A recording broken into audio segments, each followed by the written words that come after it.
Strangey and Jacko channel, and we're doing the top 5 people we want to have a meal with. Hang on.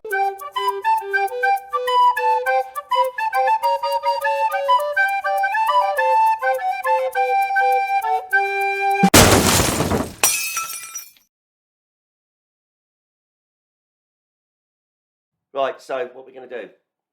Dead ones. Dead ones. So, Jacko and Strangey channel, we're going to do top 5.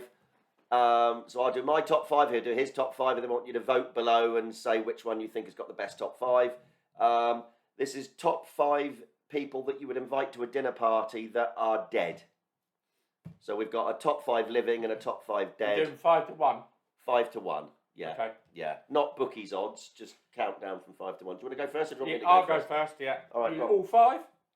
Yeah, you do your 5, I'll do my 5. Fifth one if you want to do it that way. Charlie Chaplin.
Yeah. So at least I get a word in that way.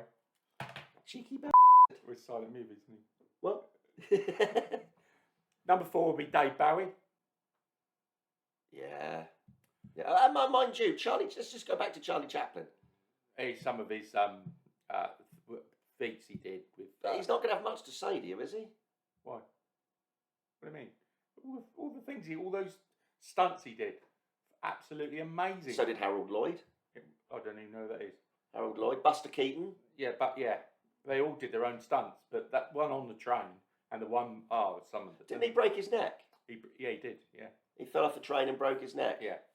But they didn't realise he carried on filming. It wasn't until after.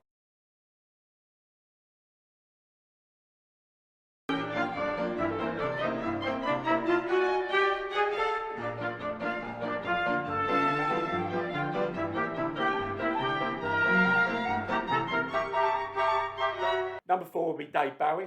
Dave Bowie, yeah. No, I'll give you that. I don't think we've even seen the tip of the iceberg. I think the potential of what the internet is going to do to society, both good and bad, is unimaginable. I think we're actually on the cusp of something exhilarating and terrifying. It's just a tool, though, isn't it? No, it's not. No, it's an alien life form. What do you think? I mean, when you think then about the Is there future life of it, on Mars? Yes, it's just landed here. But it's simply a different delivery system there. You're arguing about something more profound. Oh yeah, I'm talking about the actual context and the state of content is going to be so different to anything that we can really envisage at the moment, where the interplay between the user and the provider will be so in simpatico. It's going to crush our ideas of what mediums are all about.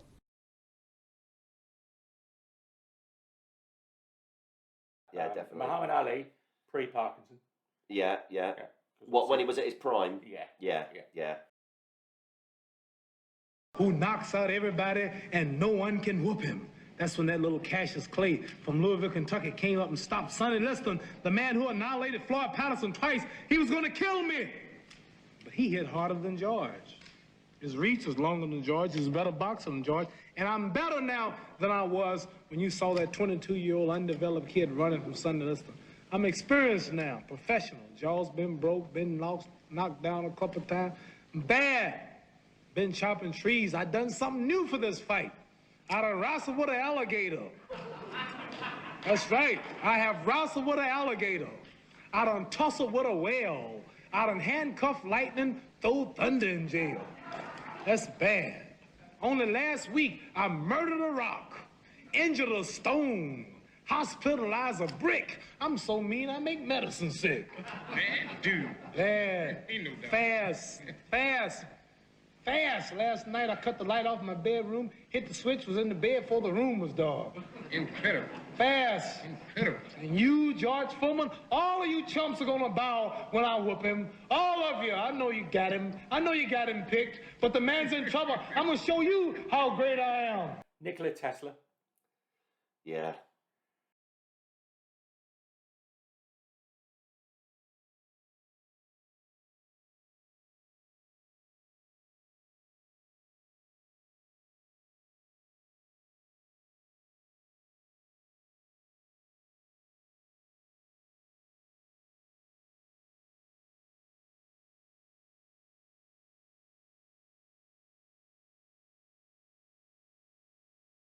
And Robin Williams. Robin Williams. Yeah.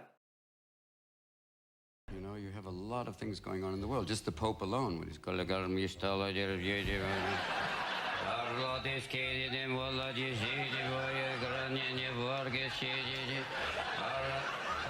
always looks like he just wants to fart, and they keep pushing him around. And the guy behind him's going, "I got your six, no worry."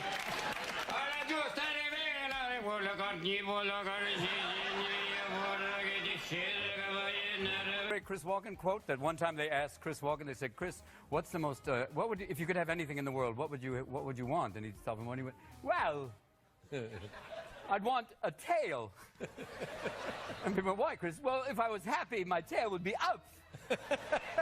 And obviously if I was sad or scared, my tail would be down. You're going, "I'm with you." I know there's a cure for whatever bioterrorism that they send at us. I know there's one, and it lies within Keith Richards. I know that. He's the only man on the planet who can go, "Anthrax." All right. Hey, doesn't go with my E. coli. Michael Jackson was taking propofol at home to sleep. F off. And do you think that when you die and you get to the other side in the afterlife, they give you things you had in life? Like Michael got to the other side, it's like, "Michael, Yes? we have some of your things here. Really? One African-American nose. Is this yours? Yes? We have 4 others here. Are these yours? 3 of them are mine. One's Latoya's.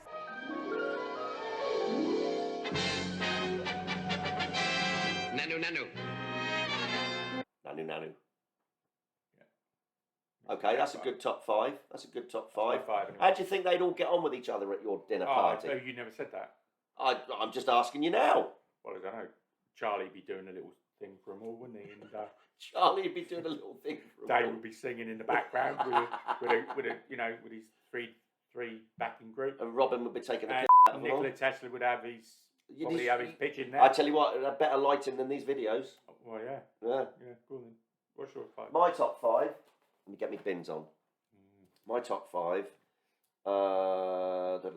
Right, number 5, Peter Cook. Oh, yeah, right. Right? King of satire. Yeah. Absolutely. And for those that have not seen it, we should do a reacts to video to Derek and Clive. Yeah. Peter Cook and Dudley Moore had alter egos, comedy, a duo that they did called Derek and Clive. Brilliant. I remember when I was a kid at school, bootleg audio tapes would go around. This is pre-days of computers, never mind the internet. You'd get audio bootleg tapes, and it was of Derek and Clive. There was Derek and Clive live, Derek and Clive get the horn, Derek and Clive ad nauseum. It was like Sir Winston Churchill's bogey, and he's there going about. Yeah. So Peter Cook, definitely, absolutely Peter Cook. I had the same bloody trouble about 2 nights ago. Yeah. I come in about 11:30 at night. We've been having a couple of drinks, I remember. I come in, I get into bed, you see, feeling quite sleepy. I can feel the lids of my eyes beginning to droop, you see, a bit of the droop in the eyes. I was just about to drop off when suddenly tap, tap, tap at the bloody window pane. I looked out. You know who it was? Bloody Greta Garbo.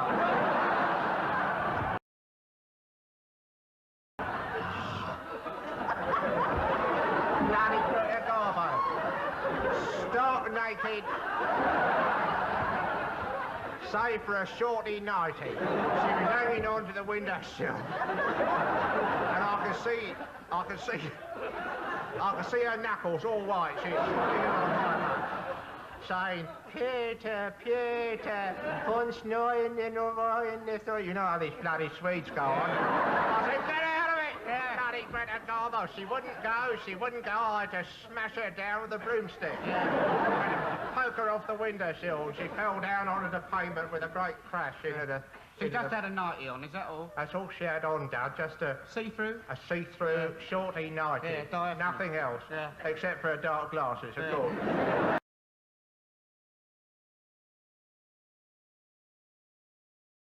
Number 4, Rick Mail. Yeah. Right? Yeah.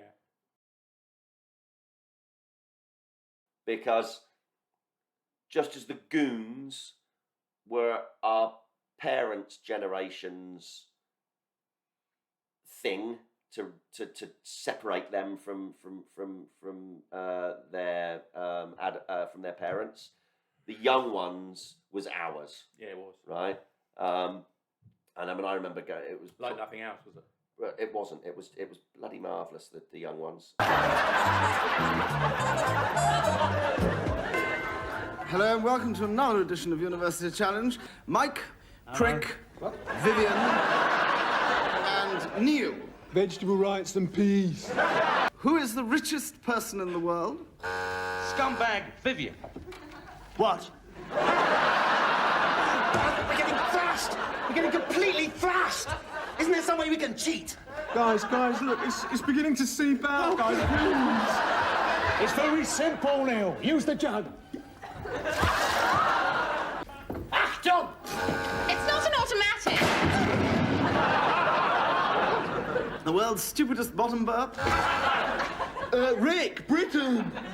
Correct, 5 points. It is not! And finally, for 5 bonus points to take you into the lead, who's been tampering with my question cards? It was me! You had Rick Mail and Adrian Edmondson doing the Dangerous Brothers. Did you ever see any of that? No. That was pure anarchic mayhem. Brilliant stuff.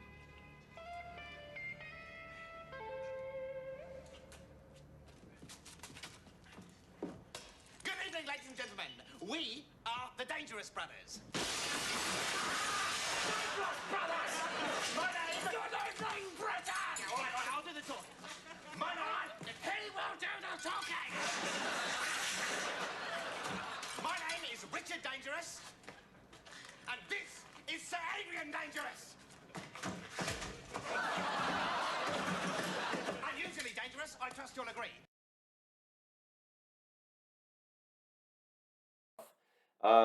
Number 3, Christopher Hitchens. The politician. No, author and social commentator. He can put people down. Didn't know he was dead. Bang, like there, yeah, no, he died a few years ago, yeah. I've got a number of his books, actually. It would be fascinating to listen to him. The way he articulates... argument. I don't think there's anyone that can articulate an argument better than him. Not only is it eloquent, it absolutely hits the mark, and it's savage. All of this could be part of a plan. There is no way an atheist can prove it's not. But it's some plan, isn't it? With mass destruction, pitiless extermination, annihilation going on all the time, and all of this set in motion on a scale that's absolutely beyond our imagination, in order that the Pope can tell people not to jerk off.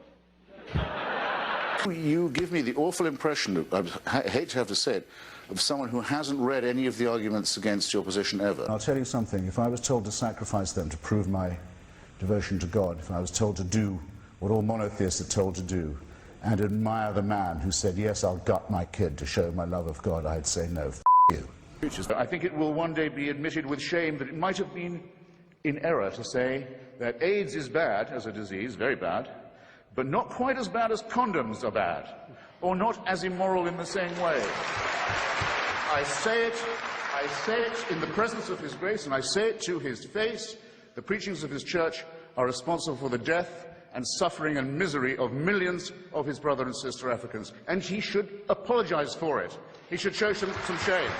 Well, That's the thing I would need you to understand. You're quite happy to believe this. Why can't you keep it to yourself? Why can't you keep your atheism to yourself? Because the religious won't allow me to. Because every time I open the paper, there's another instance of theocratic encroachment on free society, which I won't put up with which I will not put. Well, that's clear.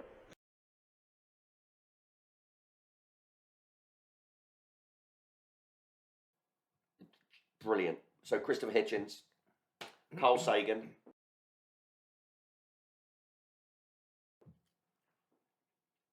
Back when I was a kid at school, there was a program on TV called Cosmos. It was written by Carl Sagan. He was a cosmologist. You know the film with there's a film called Contact, which was a science fiction book that he wrote. I've never heard of it. Jodie, what was her name from Silence of the Lambs? Foster. Jodie Foster. Jodie Foster was in Contact, which is right. a film based on his sci-fi book. But he was involved with NASA, and I think it was the Voyager program. You know, Voyager 1 and Voyager 2. Yep. When it turned around and took a photograph, and there was just one little pixel, and that was Earth. They called it the blue dot. I think it was Carl Sagan that suggested they rotate Voyager 180 degrees to take a photograph of its origin back. It was called the pale blue dot or the little blue dot or whatever. It's just one pixel, and that was Earth. It's the furthest picture ever at the time that had been taken of Earth. But on Voyager, they had gold discs, like vinyl, you know, like vinyl records, not CDs or MP3s and all that nowadays. It was on the old vinyl records. It was like a vinyl record, but made in pure gold. And it had information about, I think, human DNA and where we were located within the solar system and things like that. And those discs were put on Voyager. So Carl Sagan was involved in tons of amazing stuff. Some 15 billion years ago, our universe began with the mightiest explosion of all time. The universe expanded, cooled, and darkened.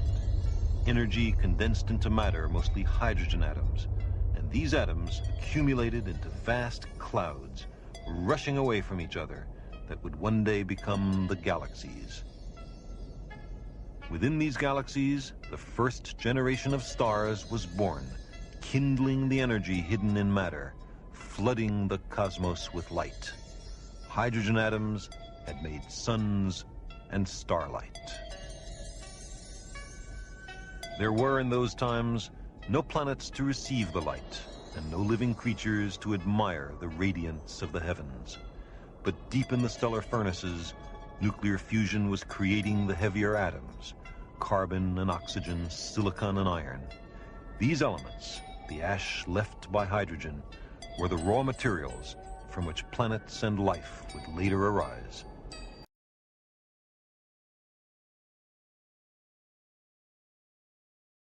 Totally inspires you to want to study science when you watch Cosmos. It's just amazing the way it explains stuff. And number one, without a shadow of a doubt, Spike Milligan. Yeah. Spike Milligan. Very troubled life that he had. He did. He went inside a couple of times, didn't he? Absolute comic genius. The Q series that he did on BBC was just it blows your socks off. Spike Milligan, yeah, without a shadow of a doubt. He wrote The Goon Show, didn't he, as well? But the Q series apparently fell out with the BBC.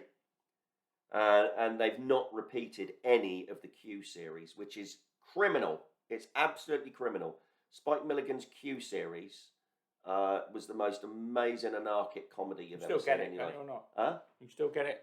I guess it's all over the internet now, yeah, but... Don't forget, vote Labour. It beats working.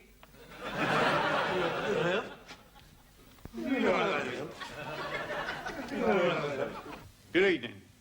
Household How to Do It Yourself number 2. Tonight I'm going to show you how to start your own wine cellar.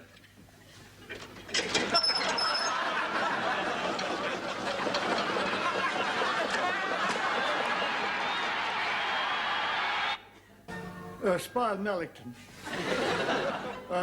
These men all have an appetite for sex, peas and chips. Girls with big boobs are warned to avoid them unless they're driving steamrollers, in which case go right over them and we'll use the bodies as bookmarkers in the police library. Evening all. Ah!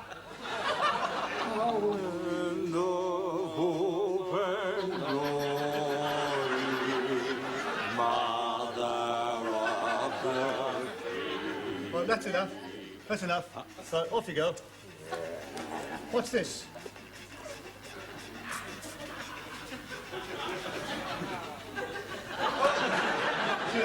They've invented a doll that commits suicide. Want to make a fortune.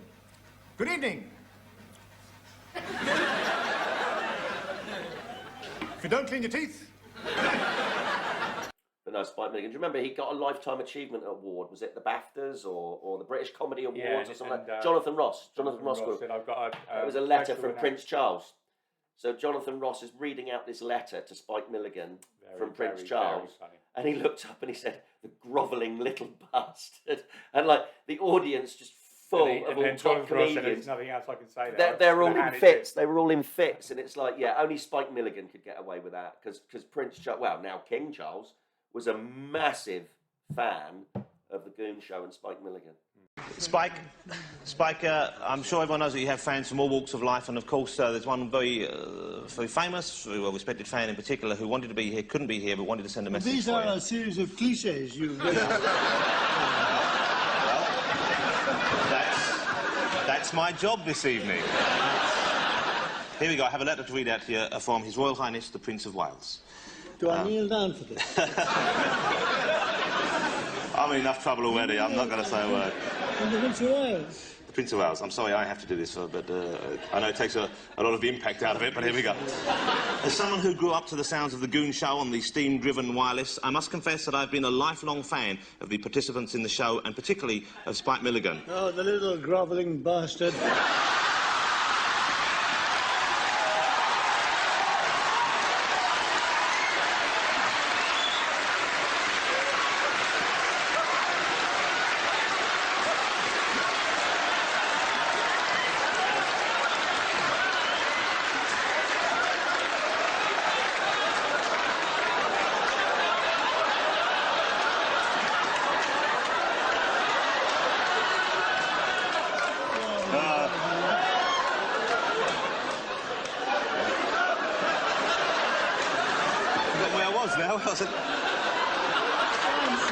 Well, okay. And particularly of Spike Milligan, whose wonderfully original humour has always reduced me to helpless hysterics. It is cripples. I know people who have been crippled in the wake of my humour. They're in hospital, crippled like this. It is a...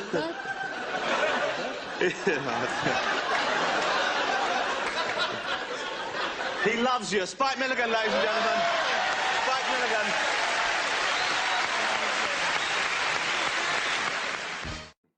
That was funny.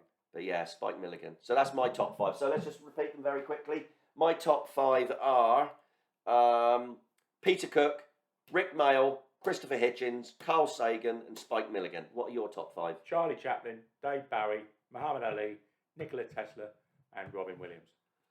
Vote for which one you think is best, my 5 or his 5. And subscribe, will you? Subscribe, please, yeah.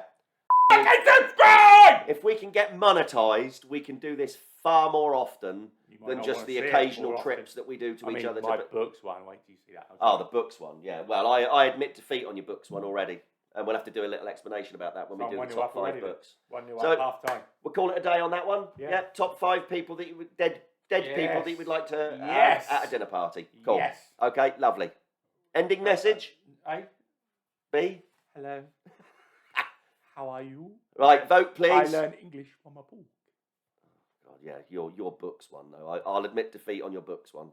Fanny Craig. But you'll see that when you watch our top 5 books. Yeah, yeah. Oh, Here we go.